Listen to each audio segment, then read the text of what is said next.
You are Locked On Buckeyes, your daily podcast on the Ohio State Buckeyes.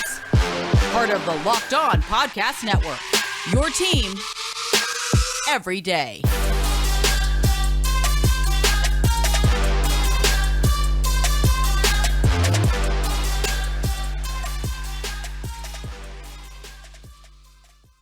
What is up, everybody? Hello and welcome to a special crossover Peach Bowl edition of Locked On Podcast. Danial Monroe from Locked On Bulldogs. My man Jay Stevens over here from Locked On Buckeyes. Jay, how you doing tonight? Daniel, I'm doing well in the midst of the Christmas season. Christmas is over. New Year's is right around the corner. This game is what everyone's going to be watching to bring in the new year. That's right. And I know the Bulldogs and the Buckeyes fans of the respective teams are hoping that they're bringing in the new year with a win and knowing that they're going to be playing for the national championship. That's a few days away from now. But I'm good, man. Doing very well. Yeah. I'm glad the cold weather the country experienced is not here anymore. Yeah, absolutely. It's going to be a tough new year for one of these fan bases. I think we're just trying not to think about that collectively as fans, but it's going to be a tough way to welcome in 2023. All right, let's get into some discussion about the game. I know from Georgia fans' perspective, it's good to hear from somebody who's close to the program at Ohio State, who actually knows the Buckeyes and this team. I've talked to you briefly before. And I know big national story. So national narratives don't always tell the full story, but big national narrative is that the Buckeyes riddled with injuries, right? They've got, obviously Smith and Jigba is not going to play in this game, but he hasn't really gone for the Buckeyes all year. So is that really that big of a deal? And then Travion Henderson not going to play in this game. The people that I think casual football fans would say is the best running back on Ohio State's team, I think you might have a different opinion. And so talk to us about Ohio State's run game, particularly Miyan Williams. What do you like about him? And is it that big of a loss for the Buckeyes going up against one of the more stout run defenses in the country, and Georgia need to be able to move the ball on the ground? What do you like about Ohio State's chances in the run game? I do believe in the run game. Without Travion Henderson, that is a loss. I am not going to be a guy that says, "Oh, Henderson not playing. You're not losing any. You're just going to be rolling with the other guys, and there's nothing that's lost." No, there is something that's lost. I think he had about 500 rushing yards on the season. He was in and out of the lineup due to injury all year, just like Miyan Williams. Numerous touchdowns. He's a big play or bust kind of player, and when he has that big play, it can be a touchdown, or if it's a bust, it's a big bust. I'm a Miyan Williams guy. You learned that when we did a show about a month ago, and I think it may have startled you when I said I prefer Miyan Williams to start over Travion Henderson. Even did a show on Locked On Buckeyes in the middle of the week one day, and I was like, hey, Miyan Williams should start. Got some pushback. Guys I've done shows with got some pushback. But I do think this offense flows a whole lot better this year with Miyan Williams as RB1 for Ohio State over Travion Henderson. I do believe the Buckeyes have a blessing with Chip Trayanum, who was a linebacker, going back to his original position he played last year at Arizona State. He's back at running back. So you have a guy, previous Power 5 running back, who's now back.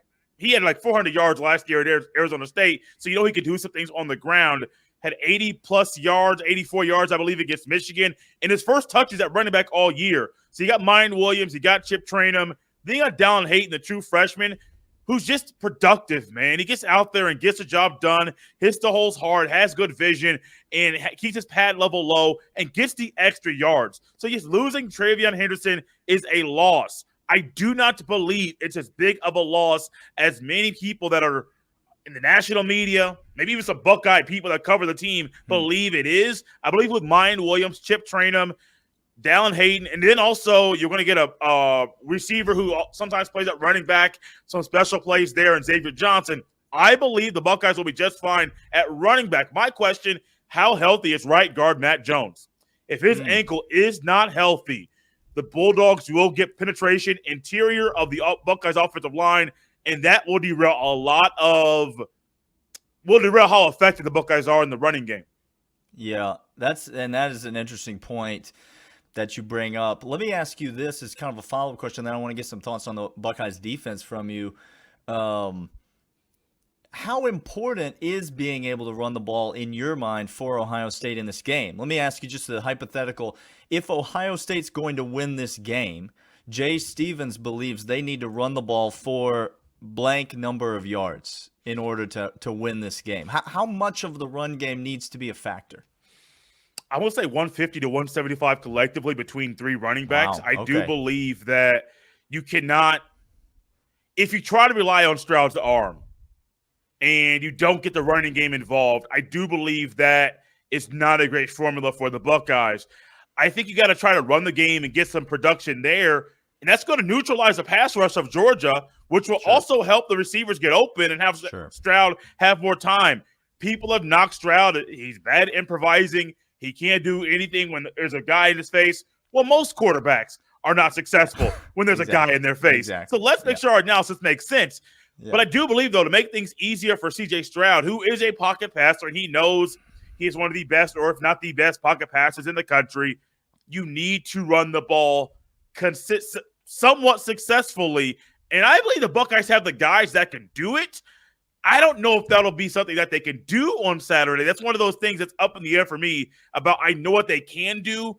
Will they be productive in doing so? It's kind of a TBD, to be determined thing for myself. Yeah. Okay, you mentioned the pass rush of Georgia. Let's flip it over to the other side of the ball. We know Georgia's going to want to run the ball, but they've also been explosive on offense this year, and Stetson Bennett has been largely untouched as a quarterback this year. And I don't mean unrivaled in terms of his talent. I mean literally no one has touched him. He's been sacked very few times. He's been pressured very few times this season. It's one of the things this offensive line has done a really great job of is protecting the quarterback. Ohio State has some dudes on that defensive front. Obviously, we know about 44, we know about 9. Like these guys are legitimate players on the outside. Hall on the inside has been in the backfield consistently this season.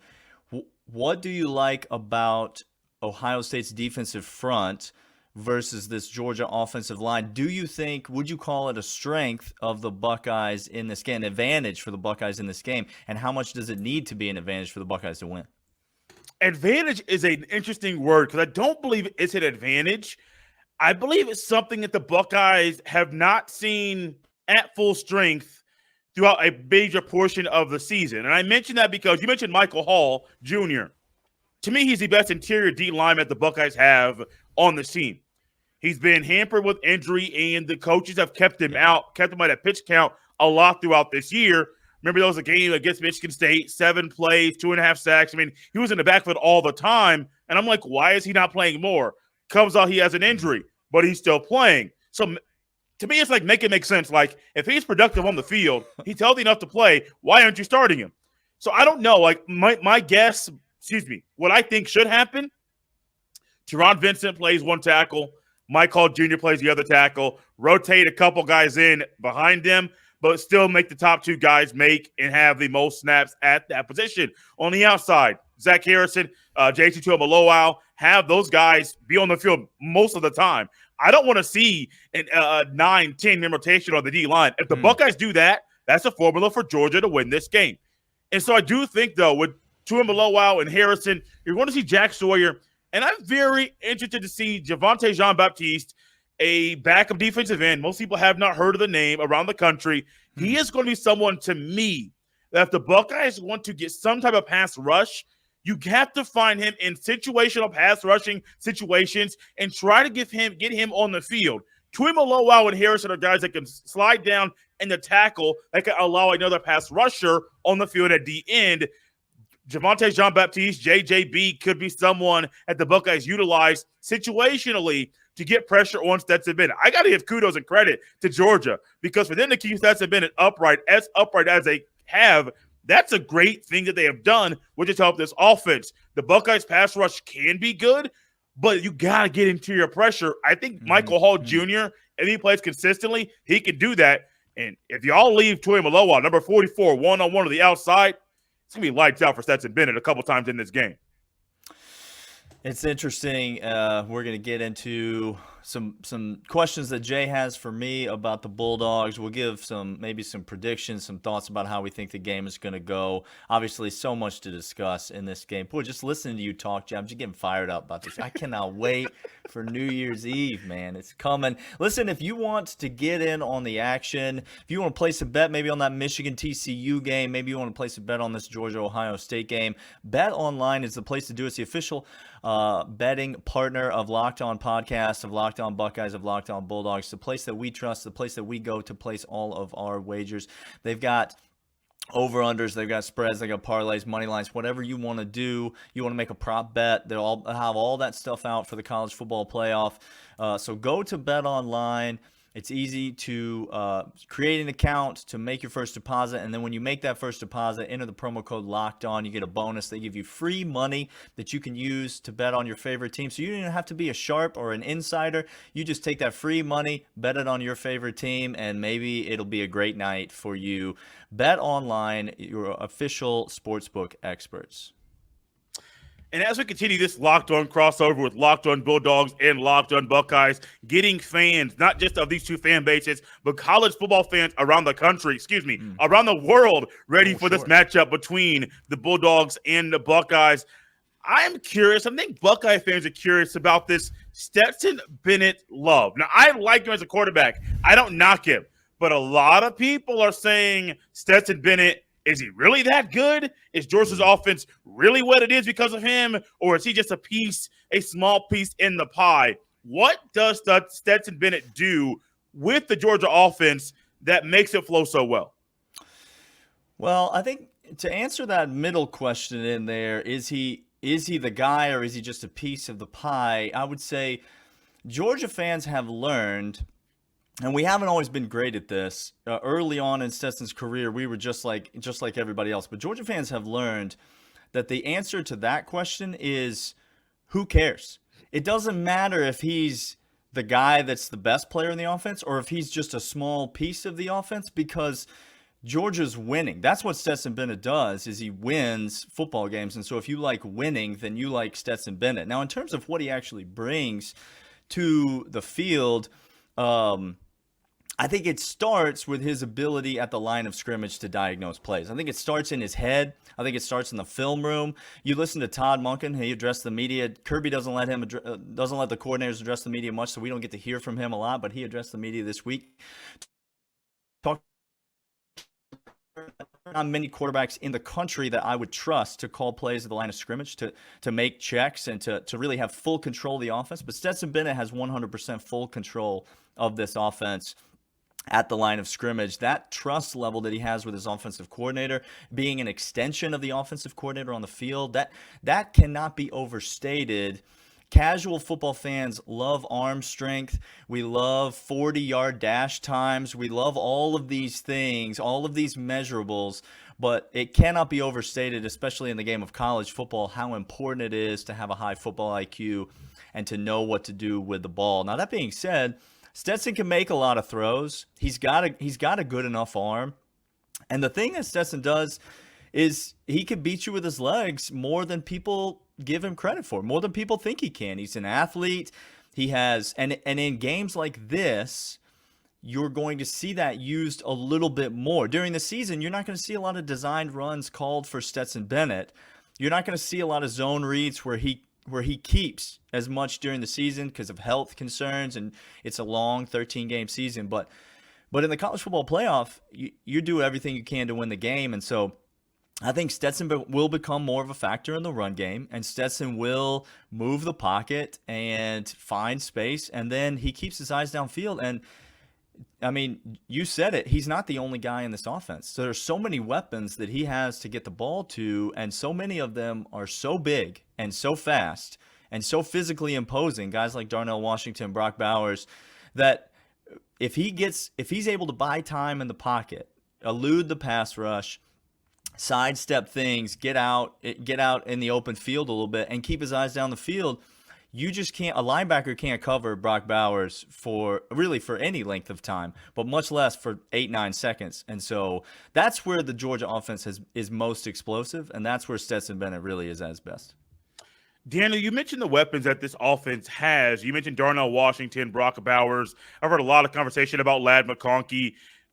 What about the other guys? And myself, I've been guilty of this, focusing on the bigger name guys on this offense of Georgia's offense, and how the Buckeyes can focus on them, what they need to do to kind of slow down that attack.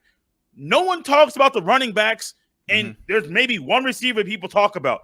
What about the other guys that make this offense? You mentioned the weapons they have. Well, who are some of those weapons Georgia has on offense? Well, A.D. Mitchell's the best receiver on this team. He's been injured for more than half the year, but he's the guy that caught the big touchdown in the national championship game against Alabama, the 40-yard pass that put Georgia ahead to go on to win the national championship. He's the wide receiver one on this team coming into the season, has shown himself to be the most consistent red zone threat, especially from the receiver position. But he's missed the last 6 to 7 weeks with a leg injury, but he's back and 100%. And that is great news for Georgia because Ladd McConkey, as fast as he is, as good of a weapon as he is, as great of a story as he is, he's not a number one wide receiver in the SEC or the college football playoff. That's not who you want being your number one guy. A.D. Mitchell is a true wide receiver one. Georgia does not have the excessive wealth of five-star wide receivers that programs like Ohio State are used to, that other programs in the country have had. But A.D. Mitchell is one of those dudes. He is a real dude. And then the running back room really has been a bit up and down this year. Kenny McIntosh has been the staple. He's great catching the ball out of the backfield. He's gotten better as a runner. But the best runner on this team is probably Kendall Milton. But he's been injured. He's been banged up. Again, similar to what you were talking about with defensive tackle Hall for Ohio State. He's been injured but playing this year, banged up, but obviously limited in what he's been able to do. But Georgia fans will tell you that over the last couple weeks, in the SEC championship game against LSU, towards the end of the season, we began to see Kendall Milton running the way that we expected him to be. He was sort of expected to be the number one back on this team all year. And if he's running the ball well, my co-host Clint earlier this week on the show kind of gave him as the number one X factor of the college football playoff to say that if Kendall Milton plays well, Georgia will win the national championship. That's the kind of weapon that he can be, and the kind of next level that this offense, I think, can take if he's able to continue to progress and step up. But you're right. Other guys are going to need to step up. The obvious weapons that everybody likes to talk about, but are just for Ohio State. Marvin Harrison Jr. is not going to win the national championship for the Buckeyes. Somebody else is going to have to step up. Other guys are going to, less heralded guys are going to have to make plays and contribute. I think those are the guys that I would look for on Georgia's roster to be maybe some of those guys. And then I think we might see the third tight end. There's a true freshman tight end, Oscar Delp, and I think you'll see Georgia run some 13 personnel in this game. I think you'll see him run some 3 tight end sets because he's another very fast, very agile, very physically imposing tight. And just the way Todd Monken cares about mismatch. He creates mismatches in his offense, and then he exploits mismatches. And that's why Stetson Bennett's been able to be so effective, is he's able to identify, locate, and exploit mismatches. And there's a lot of guys on this Georgia roster that might not jump off the page at the combine, but they are mismatches in the game, and therefore they have the ability to be really productive for this Georgia offense. Daniel, last thing here for you before we turn it back over to you in the next segment. What makes this defense so good? Kirby Smart, I think, is the easy answer to the question. I mean, it's the best defensive mind in college football right now. I don't think there's anyone who doubts that.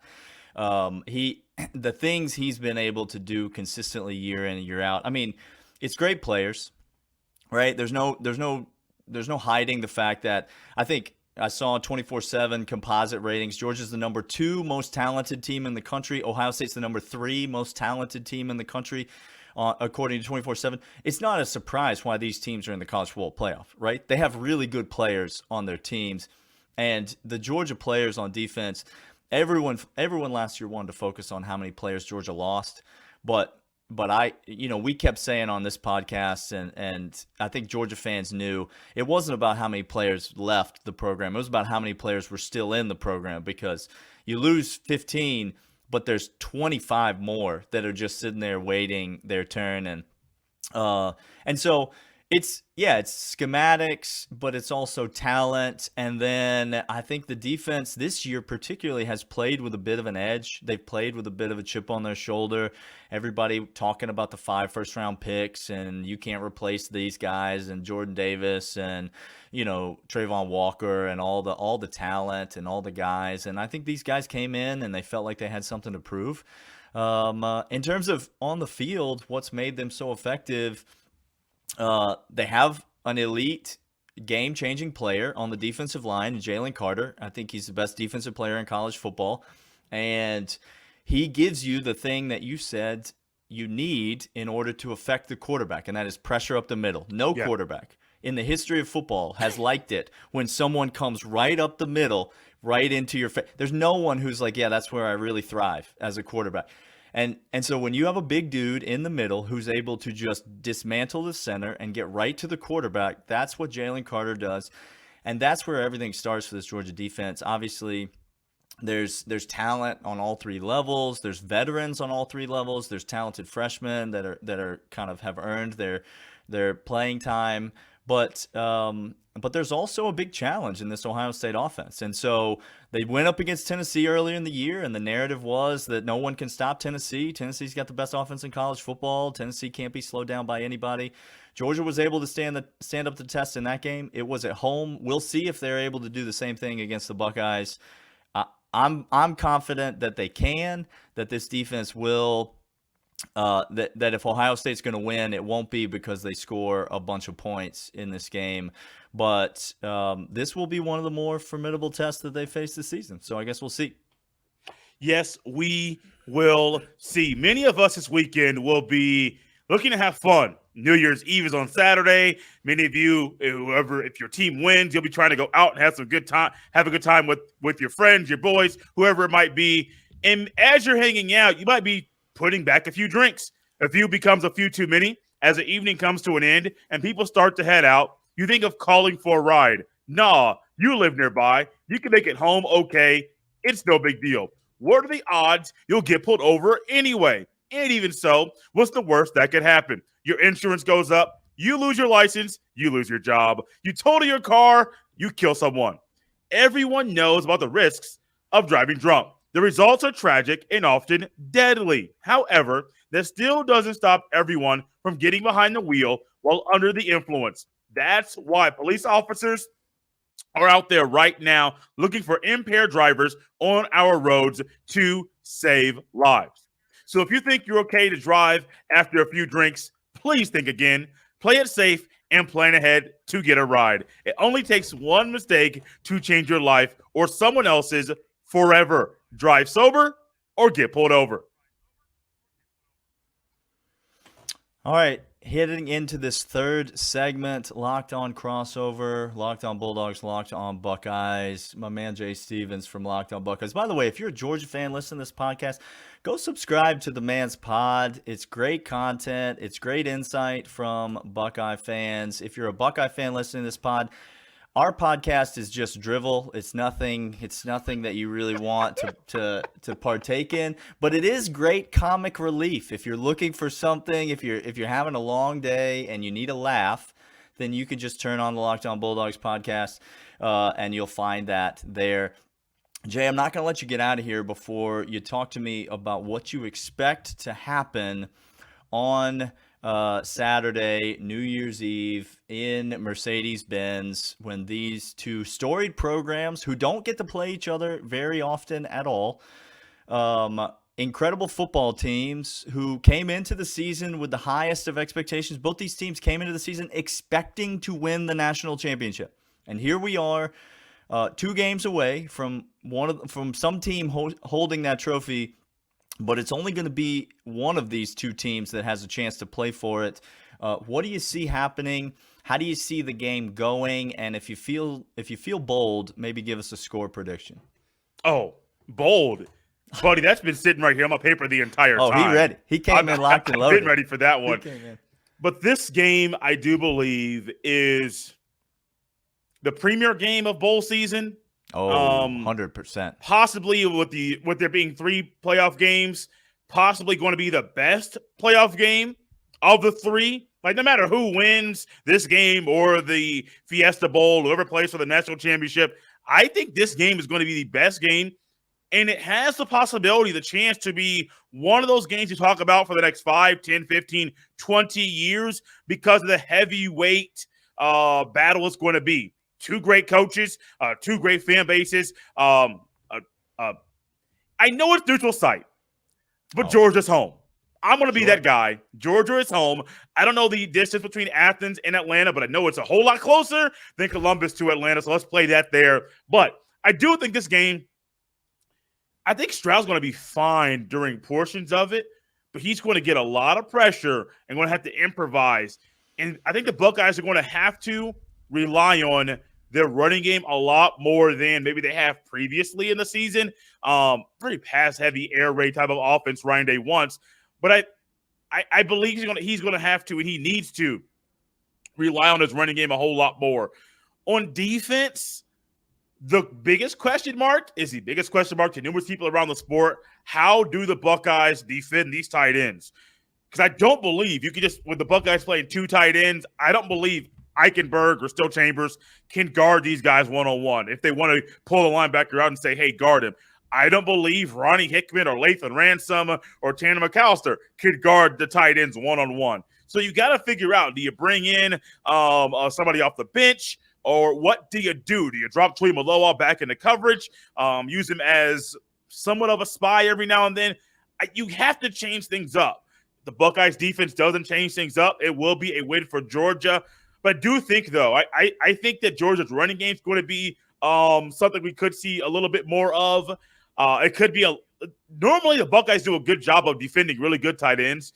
So my gut says they're going to find a way. There's a formula. No matter if it's Michael Mayer or Pat Fryermuth of previously at Penn State, the Buckeyes do a good job of guarding and defending these really good potential future NFL draft pick type of tight ends. So my gut says they're going to be fine with 1 tight end. What about the other one? I don't believe. Excuse me. I'll say this first. The Buckeyes coaches need to adjust quickly, swiftly throughout the game. Don't wait till the end of to the middle of the second quarter, first quarter. And when you see things that have to change, do it quickly. I say that to say this. That has been one of the biggest negative marks of this coaching staff. Ryan Day, Jim Knowles, the other coaches there. And I think that trend continues.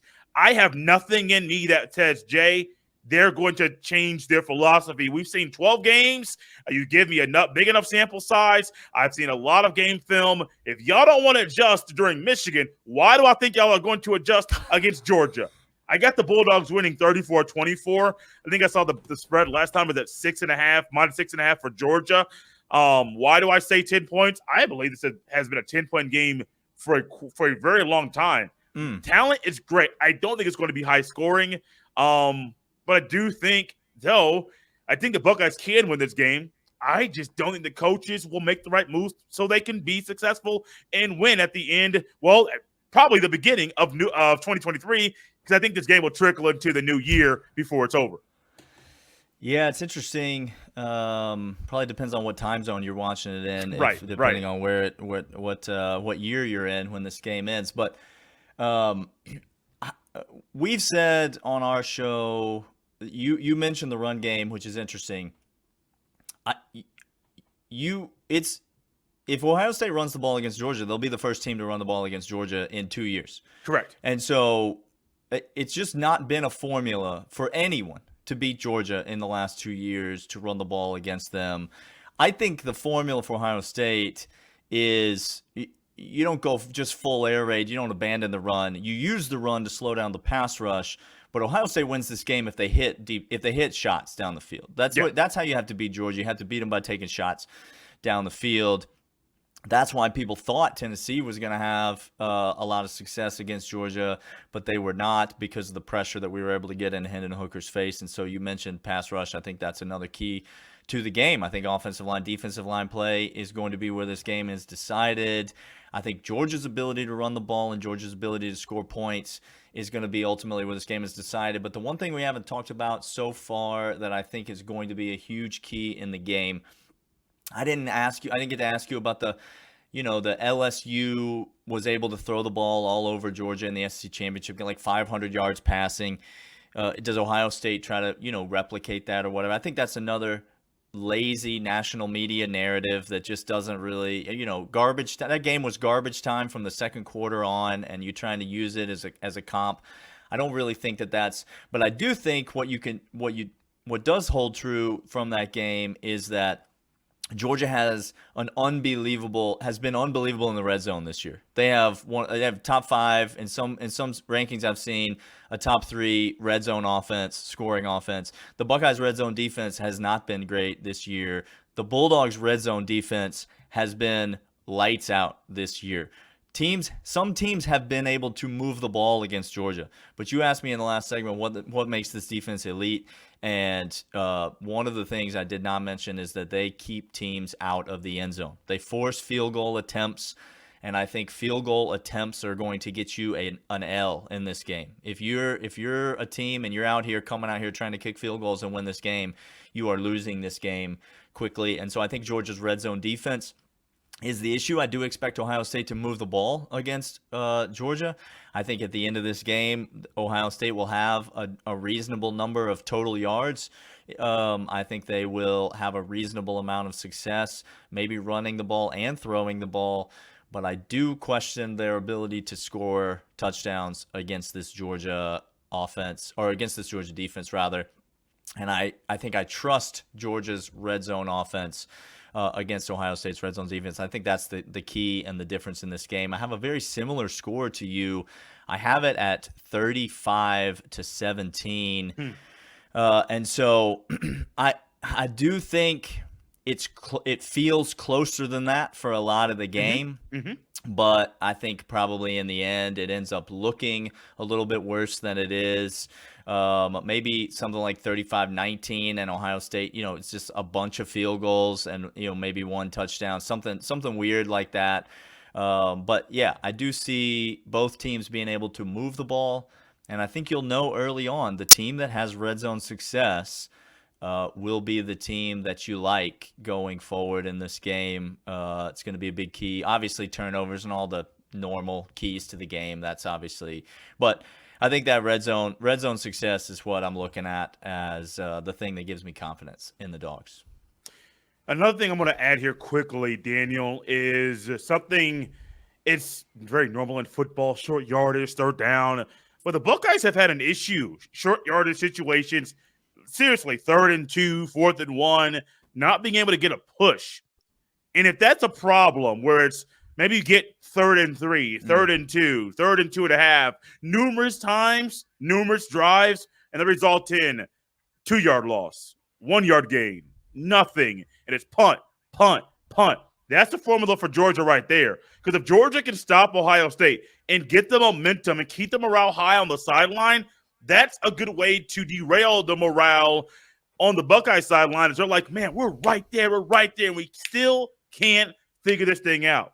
You mentioned red zone. I literally think this game comes down to Ohio State's – one of the ways it comes down to me is Ohio State's issues in short yardage situations and inability to get a push when you need one, when you put a hat on a hat, hit the guy across the line from you. When the Buckeyes consistently struggle to do that, that plays right to Georgia's hands.